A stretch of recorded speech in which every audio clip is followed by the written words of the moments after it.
श्री रामकृष्ण लीला प्रसंग स्वामी शारदानंद जी द्वारा लिखित पाठ संख्या 12। चंद्रा देवी के विचित्र अनुभव। चंद्रा देवी का देव स्वप्न। वह अवसर भी शीघ्र ही उपस्थित हुआ।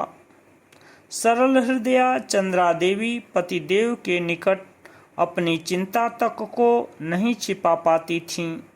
सहेलियों के समीप ही प्रायः वे अपने मन की सारी बातें जब कह देती थीं, तब इस संसार में उनका सबसे अधिक निकट संबंध ईश्वर ने जिनके साथ स्थापित कर दिया है, उनसे उन बातों को छिपाना कैसे संभव हो सकता है। अतः गया धाम से श्री क्षुदीराम जी के लौटने पर कुछ दिन तक चंद्रा देवी उनकी अनुपस्थिति में जो कुछ हुआ था एवं उन्होंने जो देखा अथवा अनुभव किया था, उन समस्त बातों को अवकाश मिलते ही जब तब उनसे कहने लगीं।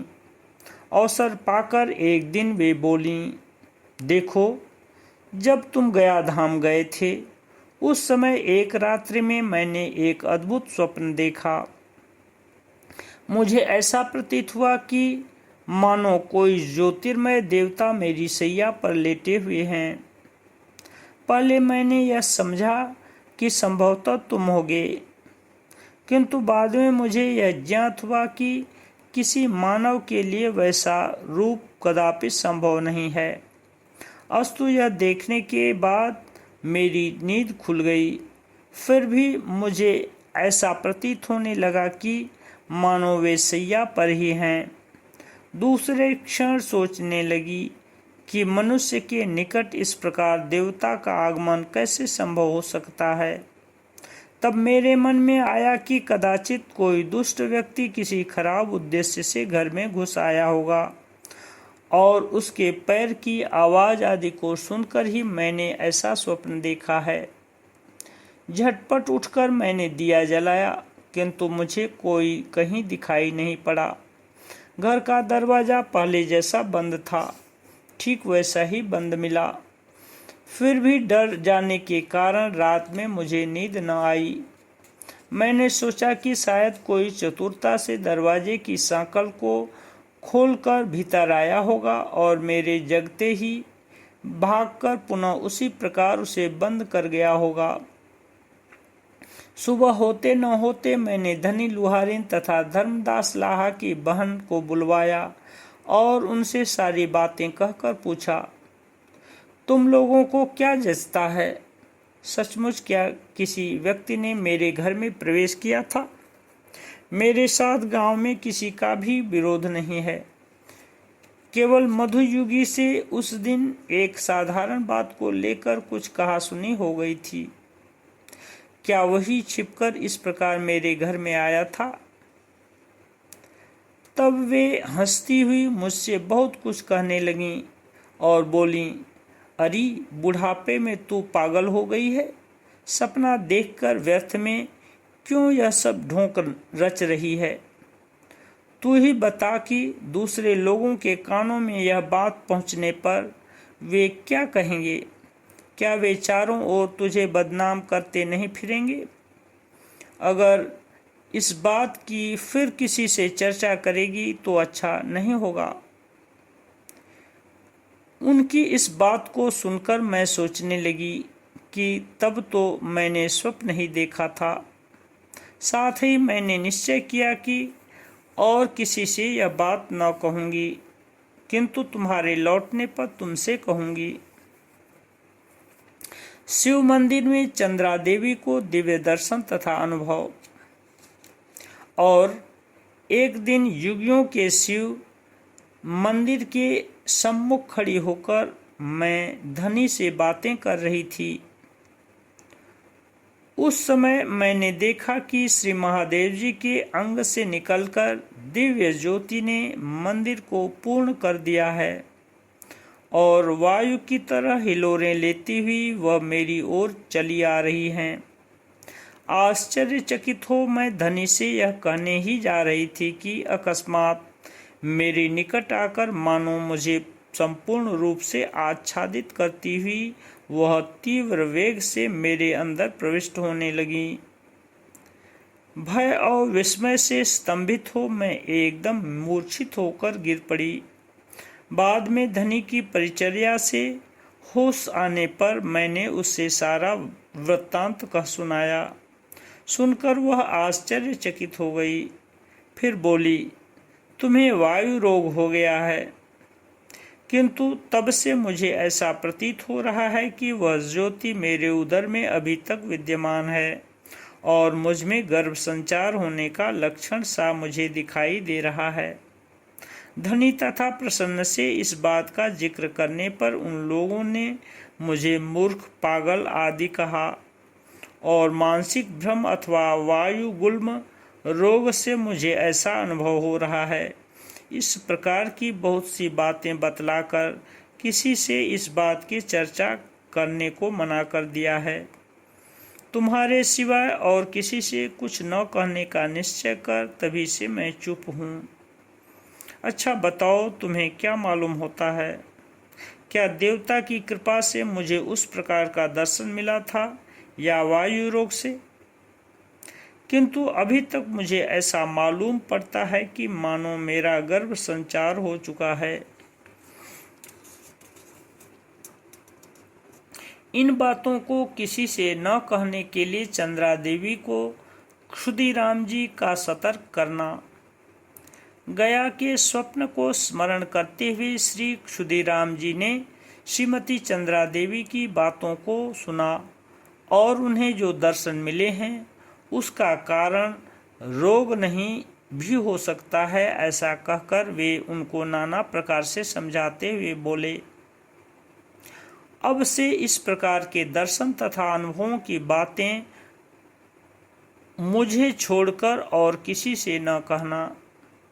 श्री रघुवीर कृपा कर जो कुछ दिखाएं वह कल्याण के निमित्त ही है, ऐसा मानकर निश्चिंत रहना। गया धाम में रहते समय मुझे भी श्री गदाधर ने अलौकिक रूप से इंगित किया है कि हमें पुनः पुत्र मुख देखना पड़ेगा। श्रीमती चंद्रा देवी देवतुल्य पतिदेव की इस बात को सुनकर आश्वस्त हुईं और उनकी आज्ञाकारिणी बनकर पूर्ण रूप से श्री रघुवीर पर भरोसा रखकर घर के कामकाज करने लगीं। इस प्रकार ब्राह्मण दंपत्ति के परस्पर वार्तालाप के बाद क्रमशः एक दिन करके 3-4 महीने बीत गए। तब सभी को निश्चित रूप से यह विदित हुआ कि 45 वर्ष की आयु में क्षुदीराम की पत्नी श्रीमती चंद्रा देवी वास्तव में पुनः गर्भवती हुई हैं। सर्वत्र ही यह देखने में आता है कि गर्भदशा में सभी रमणियों का रूप लावण्य विशेष रूप से निखरता है। चंद्रा देवी का भी वैसा ही हुआ। धनी आदि उनकी पड़ोसने यह कहने लगीं कि अब की बार गर्भ धारण कर उनका रूप लावण्य पहले की अपेक्षा अधिक निखरा है। उनमें से कोई कोई उन्हें देखकर यह भी जल्पना करने लगीं कि बुढ़ापे में गर्भवती होकर जब इतना रूप बढ़ा है तो संभवतः प्रसव के समय ब्राह्मणी की मृत्यु भी हो सकती है। चंद्रा देवी को पुनः गर्भ संचार तथा उनके तत्कालीन दिव्य दर्शन। अस्तु। गर्भवती होने के बाद दिनों दिन श्रीमती चंद्रा देवी को अधिकाधिक दिव्य दर्शन तथा अनुभव प्राप्त होने लगे। ऐसा सुना जाता है कि उस समय उन्हें प्रायः प्रतिदिन देव देवियों का दर्शन होता था। उनके श्रीअंग की पवित्र सुगंध से घर भरपूर हो उठा है, ऐसा भी कभी कभी उन्हें अनुभव होता था। यह भी सुना जाता है कि समस्त देव देवियों पर उनका मातृ स्नेह तथा उस समय प्रबल रूप से वर्धित हुआ था। तब प्रायः वे प्रतिदिन उन दर्शनों तथा अनुभवों की बातों को अपने पतिदेव से कहकर उनके कारणों के विषय में पूछा करती थीं। श्री क्षुदीराम जी उन्हें तरह तरह से समझाते थे और उनसे कहा करते थे कि शंका की कोई बात नहीं है। उस समय की एक घटना के बारे में हमने जो सुना है यहाँ पर उसका उल्लेख कर रहे हैं। श्रीमती चंद्रा देवी एक दिन अपने पतिदेव के समीप भयभीत होकर पहुंची तथा उनसे कहने लगी, देव, शिव मंदिर के सम्मुख ज्योतिर्दर्शन के दिन से बीच बीच में मुझे इतने देवी देवताओं के दर्शन हो रहे हैं कि जिसकी कोई सीमा संख्या नहीं है। उनमें से कुछ तो ऐसे हैं कि जिनकी मूर्ति तक को भी मैंने चित्र में भी नहीं देखा है। आज मैंने देखा कि हंस के ऊपर चढ़कर एक देवता का आगमन हुआ है। देखकर मैं डर गई। धूप से उसका मुंह लाल हुआ देखकर मुझे कष्ट होने लगा। मैंने उसे बुलाकर कहा, अरे हंस पर बैठने वाले देव, धूप से तेरा मुंह सूख गया है। मेरे घर में कल रात का भीगा हुआ भात रखा है, उसे खाकर कुछ सुस्ता जा। इस बात को सुनकर हंसते हुए वह न जाने कहाँ हवा में अदृश्य हो गया। मुझे फिर दिखाई न दिया। ऐसी कितनी ही मूर्तियों को मैं देखती रहती हूँ। पूजन या ध्यान के समय ही उनका दर्शन मिलता हो यह बात नहीं है, किंतु सहज हालत में जब तब उनका दर्शन होता रहता है।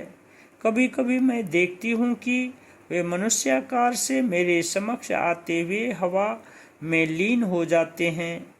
तुम ही बताओ, मुझे ऐसे दर्शन क्यों हो रहे हैं? क्या मुझे कोई रोग हो गया है? कभी कभी मैं यह सोचती हूँ कि क्या मेरे ऊपर गोसाई का आवेश हुआ है।